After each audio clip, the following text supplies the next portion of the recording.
Калпак на Македоно-Одринското опълчение.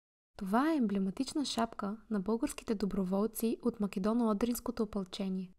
Опълчението е бойна единица от българската армия, формирана от хора, които не са поданици на българската държава. Тъй като броят им е изключително голям и за тях няма достатъчно дрехи и оръжия, голяма част от доброволците отиват на фронта с личното си облекло. Калпакът на Македоно-Одринското опълчение е единственият униформен елемент, който свидетелства, че тези хора са част от българската армия. Изработен е от черна агнешка кожа с зелено дъно от мека вълна.